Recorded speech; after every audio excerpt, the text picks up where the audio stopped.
Hey everybody, got another video for you. Basically, we're trying to cover what we would have covered in class had we been at school the past 2 days.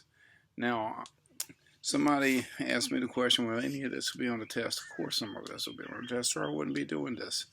And so, and plus it gives you a good way to keep the information fresh in your mind. So take a look at it, take some notes. We cover geography, politics, economics today, talk about trade, and then I'll actually go over some more of the review questions. So take a look what I've got down there for you to help you out, and I hope everybody's still safe. Y'all take care now. Okay, now let's talk about Greece geography. Now, if you take a look at the picture, you can immediately see there's a difference in Greek geography and that of other cultures we have studied. Greek is mountainous, and it has no main river, so this is the first non-river civilization that we've taken a look at. It's also a civilization that practiced terrace farming, and you can see that just by looking at the map. And the rugged coastline you see makes it ideal for shipping because it created natural harbors, which we also discussed in class. So just by looking at the map, you should be able to notice the big differences between Greece and the other civilizations that we have studied at this point. And these differences is what made Greek so different from everywhere else we studied. For instance, the mountains. If you recall the impact of the mountains, all these mountains prevented a unified Greece. They prevented one single Greece. These mountains restricted agriculture just to terrace type farming. The mountains covered 3/4 of Greece. They limited on what they could grow. They could grow olives, grapes, and grain. Limited to what the type of animals they could have for and how big their farming was. They couldn't really have large farming operations. Communication was difficult because of the geographical features. And unlike other civilizations, they had very little farmland. And the impact of this was it made Greece establish colonies around the Mediterranean. And it was because of these colonies that Greek culture was spread throughout the region and had great influence on other developing civilizations, especially the Phoenicians and also the Romans. Now, we just finished up with the Greek geography section, and that, it was kind of stimulating, guys. It was a good review. Now, what we're going to start taking a look at is Greek politics. Now, remember, there was no Greece, so when talking Greek politics, we're actually talking several different types of political structures. The next part of the review is going to be talking about 3 of those structures: oligarchy, monarchy, and democracy. Now remember that, like I said, Greek was a separate place. There was no one Greece at this particular time, even though they had certain uniting characteristics like language, their mythology, their religion, but politically they were very, very different. And so pay attention to the review, and I hope it helps you guys. Now I'm going to talk about type of governments that Greece had. First was the monarchy. Second was the oligarchy. Third was the democracy. We all know what they are at this point. But what city-states had which? Can you match which one had a monarchy? Now, which one had an oligarchy? Now, which one had a democracy? And this is what you're going to have to figure out. And basically, the oligarchy was Sparta. The monarchy was Corinth. The democracy was Athens. And now remember, the 2 primary governments that were the oligarchy and democracy, because those were the 2 that Athens and Sparta, respectively, tried to spread throughout Greece and through their conflict. And so they were the predominant 2 toward the end of the classical period. And so just wanted to make sure you knew this, and just wanted to make sure you review these different types of government and be aware to match them with their proper city-states. Now, We just finished with the Greek politics section. I think it's natural that economy follows politics. Now, Greece was extremely dependent upon trade, not only for economic purposes, for making money, but simply just to acquire what they needed on a daily basis. Because if you remember, their geography limited the production of agriculture. So trade was very important to Greek, perhaps more so than any civilization we've studied for this point. Because even though it's true that Mesopotamians were heavily dependent on trade, they could always feed themselves. The Mesopotamians could always produce enough to feed themselves. Now with Greece, that's not the case. So let's take a look at grade. Let's take a look at the role of trade in not only Greek economics, but in spreading Greek culture. And I hope you continue to get something from this review. And so here we go. So pay attention, take your notes, and let's see what they did with this trade thing. Now we're moving from politics to economy. Now the big thing about the Greek economy, unlike any others that we saw, really, the Greeks were extremely reliant on trade. They had very few natural resources, a very small farming base, and they were very dependent upon importing goods and materials. They did have currency developed probably between 600 BC and 550 BC. The coins were probably first made out of some alloy or gold itself, then later silver. These were used in trade and trading with other colonies, the Greek colonies, as well as trading with other nations. But the big thing to remember is this, is that the economic structure of Greece was heavily reliant on trade, more so than any other civilization we have talked about in the past, even more so than Mesopotamia, because Mesopotamia could at least produce its own food. Greece could not do that. And so important things, especially food, was extremely important to Greece. And it's good that you remember that, because they not only had to import food, they had to import raw materials and other goods that they could just not make themselves, but they wanted. Trade, guys, is basically the exchanging and buying of products from different places. There's two types of trade, and we know this: long distance and local trade. They did have some local trade in Greece, but it was mainly small shops in the polises, where the craftsmen who created things sold their products, and peasants sold some of their things they produced. Their markets were called agora, A-G-O-R-A. And thing I need to also remember to mention to you too is that there was no one Greek currency. Each polis created their own currency. And remember what a polis is. You need to remember that, because that's the term I'm going to use on the test. Now, as you take a look at the map above, the map above shows the extent of Greek colonization and trade with those colonies.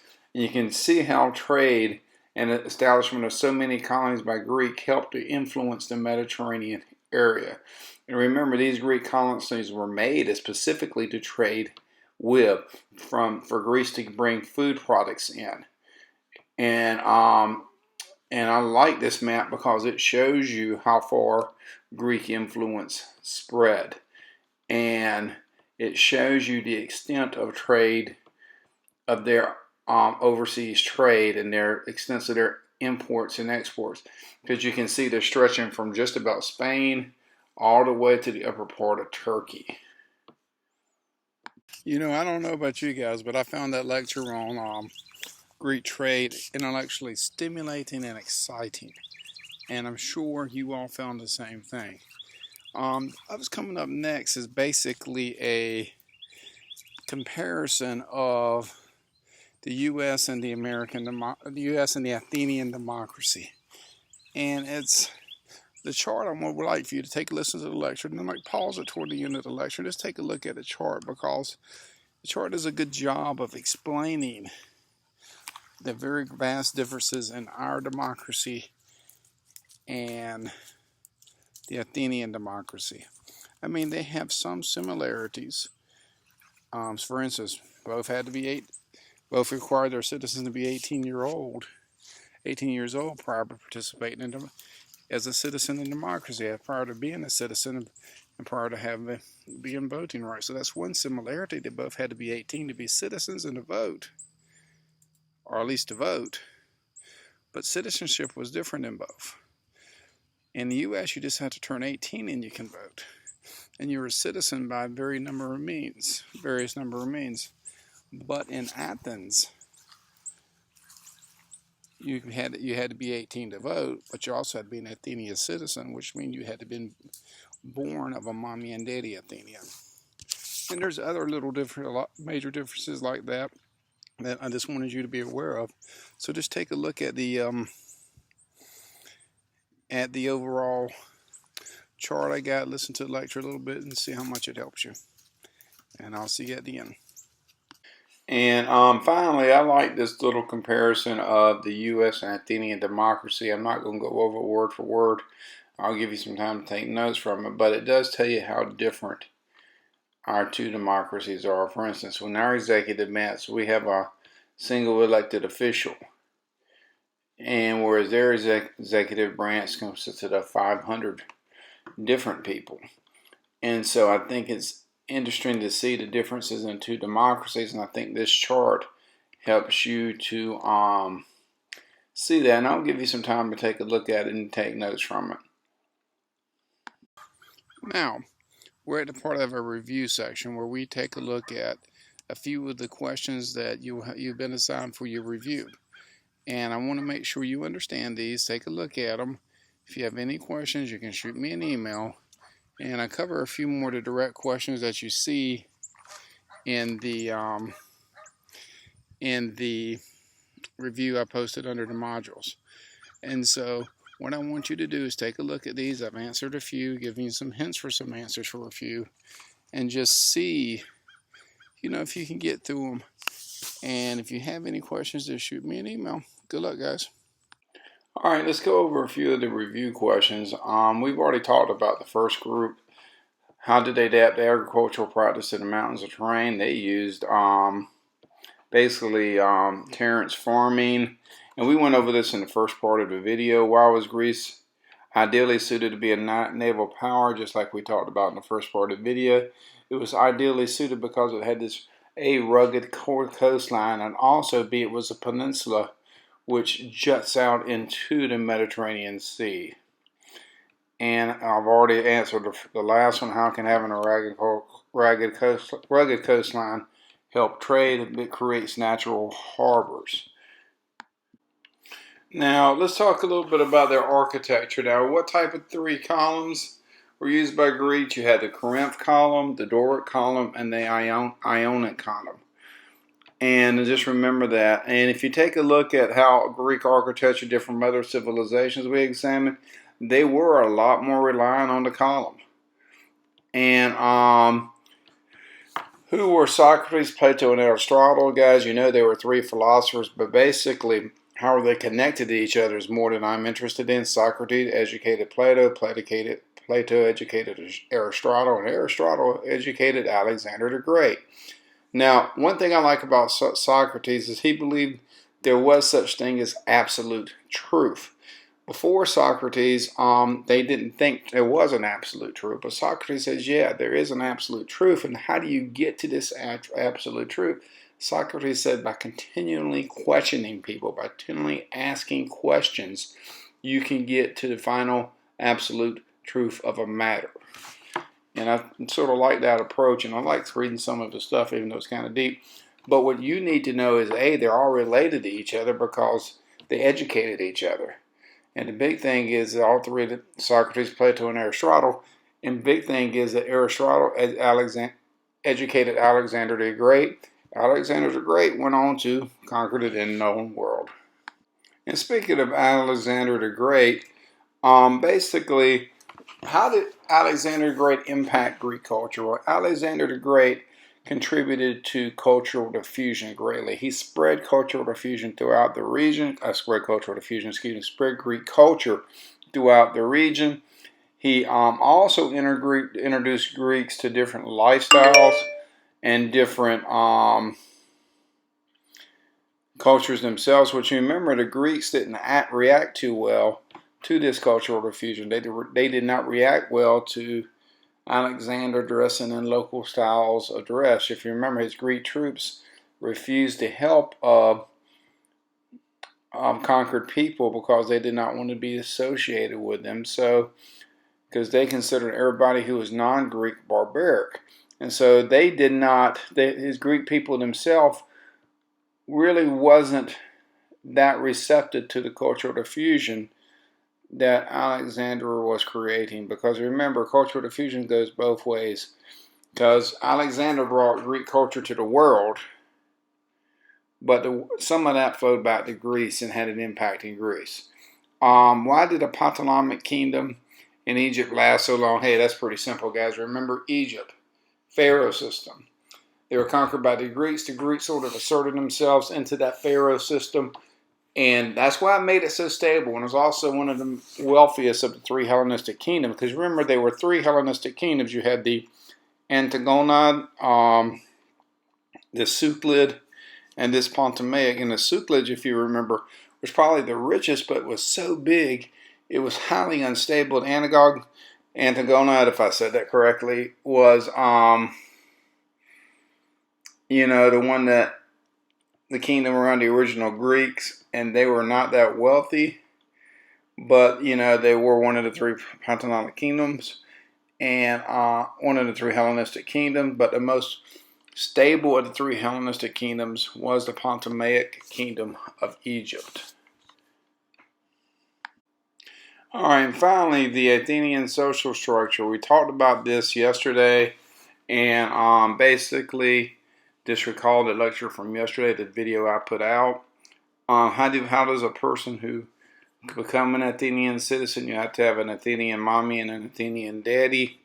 That's the only way you can become a citizen. The majority of people in ancient Athens were probably the slaves.